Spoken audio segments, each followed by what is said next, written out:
The voice that isn't you. Have you ever noticed, no matter where you go, your mind goes with you? You can change your city, change your job, change your relationships, even change your lifestyle. Yet somehow, the same anxiety returns, the same fear follows, the same invisible weight keeps showing up. Why? Because the greatest prison was never around you, it was within you. Not your body, not your circumstances, your identification with the voice inside your head. Most people go through their entire lives without realizing there's a difference between themselves and the mind constantly narrating their life. Right now, while you're watching this video, there's another voice commenting, agreeing, disagreeing, comparing, planning tomorrow, remembering yesterday. It's always talking. For years, you've probably called that voice me. But today, I want to ask you one question, a question that has transformed the lives of philosophers, monks, psychologists, and millions of people searching for inner peace. If you can hear the voice, who is listening? Don't answer immediately, just experience the question, because this isn't philosophy, it's direct observation. Chapter 1. You are not your thoughts. Imagine sitting beside a river. Leaves float past one after another. Some are beautiful, some are damaged, some move slowly, some disappear in seconds. Do you become the leaves? Of course not. You simply watch them. Thoughts work exactly the same way. They appear, they stay for a moment, then they disappear. Some make you happy, some make you anxious, some remind you of the past, some imagine the future, but they're all temporary. Somewhere along the way, we forgot this simple truth. Thoughts are events, they are not identity. Yet because we believe every thought, they begin shaping our entire life. One thought says, "I'm not enough." Suddenly, your body tightens, your confidence disappears, you avoid opportunities, not because the thought was true, but because you believed it. Another thought whispers, "Everyone is judging me." Your heartbeat changes, your posture changes, your entire reality seems different, yet nothing outside has changed. Only one sentence appeared inside your mind. Modern neuroscience shows that the brain doesn't simply record reality, it constantly interprets it using memory, emotion, expectations, and prediction. In other words, you don't experience reality directly, you experience your interpretation of reality. Imagine wearing colored glasses since birth. Eventually, you'd stop noticing the glasses and believe the world actually looks that way. Thoughts work exactly the same way. They color every relationship, every failure, every success, every fear, until one extraordinary moment, you notice the glasses. And the moment you notice them, you realize something incredible. You cannot be what you're observing. This realization appears across countless traditions. Mystics called it awakening. Psychologists call it stepping back from your thoughts. Different words, same discovery. You are not the voice. You are the awareness hearing the voice. Think of a radio. Songs change. Some are joyful, some are sad. But the room itself never changes because of the music. Your thoughts change the same way. Some days they're peaceful, some days they're chaotic, but the awareness noticing them remains the same, like the sky behind every storm, like the ocean beneath every wave. If that's true, then perhaps the person you've spent your entire life trying to fix was never who you truly are. And that leads to the most important question of all. If you are not the mind, then who have you really been this entire time? Chapter 2: The Architect of Illusion. If you've stayed with this video, you're already doing something most people never do. You're questioning the one thing you've trusted your entire life, your own mind. Not because the mind is your enemy, but because it was never meant to be your identity. The mind is an extraordinary tool. It imagines, it creates, it solves problems, it builds civilizations, but it can also imprison the very person using it by convincing awareness that it is the thinker. Think about your own life. The person you believe you are is mostly a collection of memories, a name, a past, opinions you've gathered, experiences you've interpreted, labels you've accepted. I'm shy, I'm unlucky, I'm successful, I'm not good enough. But here's the truth. You weren't born believing any of those things. Every identity was learned. Your family reflected an image back to you. Society reinforced it. Your experiences strengthened it. Slowly, you started wearing that identity like a mask, useful for living in the world, but never the essence of who you truly are. Look at the night sky. Constellations appear fixed and permanent, but astronomers know those stars are often separated by unimaginable distances. Some no longer even exist. The constellation exists because the mind connects scattered points into one story. Identity works exactly the same way. Your mind connects memories, emotions, and experiences, then calls that pattern me. But the pattern is not the one observing it. That's why two people can experience the exact same event. One sees rejection, the other sees redirection. One sees failure, the other sees a lesson. The event didn't change, the interpretation did. This isn't about pretending everything is positive. It's about realizing that your experience of life is always filtered through perception. Many people spend years trying to replace negative thoughts with positive ones.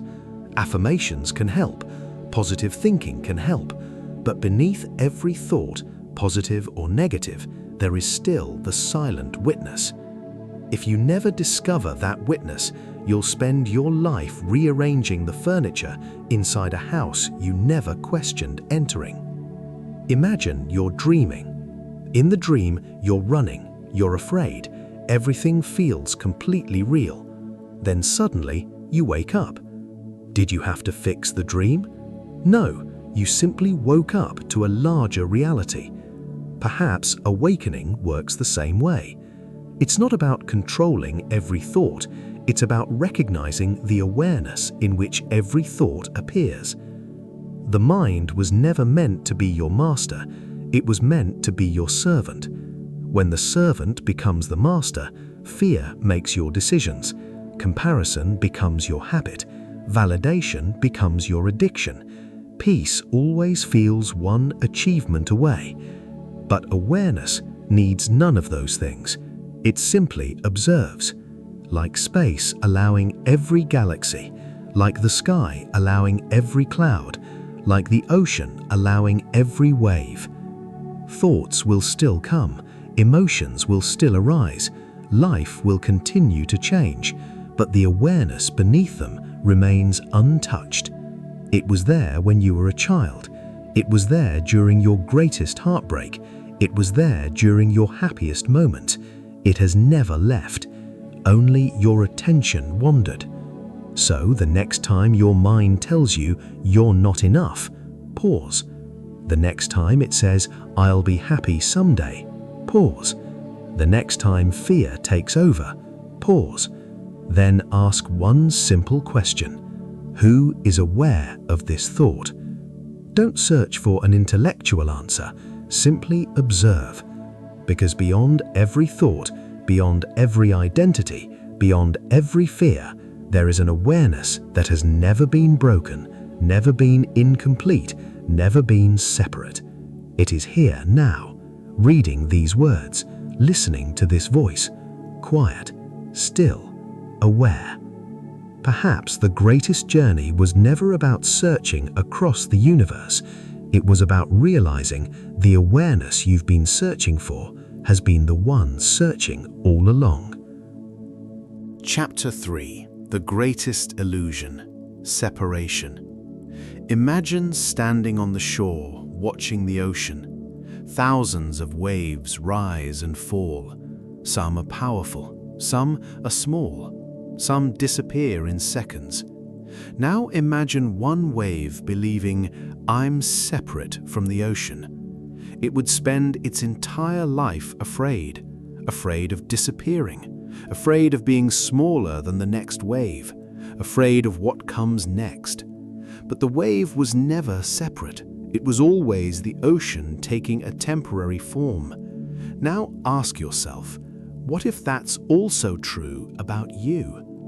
From the moment we're born, we're taught to identify with what can be seen: your name, your face, your achievements, your failures, your career, your personality. Little by little, an invisible boundary is created. This is me. That is the world. And once you believe you're separate from life, everything becomes a struggle. You compete for love. You chase approval. You fear rejection. You cling to success. Because a separate self always feels incomplete. It believes happiness is somewhere outside itself. But have you noticed what always happens? You finally reach a goal. You get the job, find the relationship, earn more money. For a moment, you feel complete. Then the mind creates another destination. I'll be happy when. The finish line keeps moving. Psychologists call this the hedonic treadmill, our tendency to quickly adapt to achievements and return to the same emotional baseline. That's why external success alone rarely creates lasting happiness. Ancient wisdom recognized this long before modern psychology. The restless mind always whispers, "Not here, not now, not yet." But life has never happened anywhere except here, and it has never happened at any time except now. Nature understands this perfectly. The sun doesn't compare itself to the moon. Trees don't rush to grow. Stars don't wait for permission to shine. Only the human mind believes it must become something else before it can feel whole. Look at your own life. 5 years ago, there was a version of you praying for the life you have today. Yet today, your mind barely notices it. Because the ego survives by moving the finish line. Its job is to solve problems, and when there aren't any, it creates new ones. Have you noticed that? Everything is finally going well. Then suddenly your mind asks, but what if something goes wrong tomorrow? It creates storms even under clear skies. Thoughts work like a radio. If fear is the only station you listen to, eventually you believe that's reality. But awareness can do something remarkable. It doesn't have to fight the broadcast. It simply stops identifying with it. That's the real shift. Not controlling every thought, not forcing positivity, but recognizing that awareness remains untouched by whatever passes through it. Think about the sky. Storms come, clouds gather, lightning flashes, yet the sky itself is never damaged. Thoughts are weather, emotions are weather, fear is weather, joy is weather, awareness is the sky. When you truly see this, your questions begin to change. Instead of asking, how do I get rid of fear? You ask, who is aware of this fear? Instead of saying, I am anxious, you notice anxiety is being experienced. Instead of I am broken, you see a painful story is appearing in awareness. That small shift changes everything, because the observer is never trapped by what it observes. Life will still bring loss, grief, disappointment, uncertainty. Those experiences are part of being human, but suffering begins to transform because you stop mistaking temporary thoughts for your true identity. You become like the ocean, allowing every wave without fearing any of them. And once you stop fighting life, you stop searching for yourself in the outside world, because the awareness you've been looking for has been here all along. But this raises an even bigger question. If awareness is your true nature, is consciousness only observing reality, or does it also shape the way you experience it? Let's explore that next. Chapter 4. The Field of Awareness. For thousands of years, humanity has searched the universe for answers. We built telescopes to study distant galaxies. We explored planets. We uncovered the laws of physics. Yet perhaps the greatest mystery has never been out there. Perhaps it's the one looking, the observer, the silent awareness through which every experience appears. Throughout history, philosophers, contemplatives, and scientists have all asked the same question in different ways. What is consciousness? Modern neuroscience explains how the brain creates memories, emotions, and perception. But one mystery remains. Why is there a first-person experience at all? Why does it feel like something to be you? This is known as the hard problem of consciousness, and even today, science has no complete answer. Now notice something extraordinary. Everything you've ever experienced, every sunrise, every heartbreak, every success, every fear, has appeared within awareness. Without awareness, there is no experience. That doesn't mean awareness controls reality, but it does mean the quality of your consciousness shapes the way you experience life. When your mind is filled with fear, the world feels threatening. When it's filled with gratitude, the same world feels completely different. The world didn't change, the lens did. Imagine a calm lake. When the water is disturbed, the reflection becomes distorted. When it's still, everything becomes clear. The mind works the same way. The quieter it becomes, the more directly you experience life. This is why every wisdom tradition values stillness, not because silence is magical, but because silence reveals what constant thinking has been hiding. Most people spend their lives improving their thoughts. Very few become curious about the space between thoughts. Yet in that space, something remarkable appears: presence. For a brief moment, the past loses its grip. The future stops pulling. Only this moment remains. Have you noticed that your happiest memories happened when you weren't trapped inside your head? Watching the ocean, listening to rain, laughing with someone you love, looking at the stars. In those moments, the mind became quiet and presence took over. Maybe awakening isn't about becoming someone new. Maybe it's about remembering who you were before fear, labels, and endless thinking convinced you that you were incomplete. So ask yourself, who are you before the next thought appears? Don't answer with words, just notice. Because the answer isn't another thought, it's the awareness noticing every thought. That awareness has been with you since childhood. It was there during your greatest joy, your deepest pain, your biggest mistakes, and it has never left. Only your attention wandered. So the next time your mind tells you you're not enough, pause. The next time it says, "I'll be happy someday," pause. The next time fear takes over, pause. Then ask one simple question: who is aware of this thought? Don't search for an intellectual answer.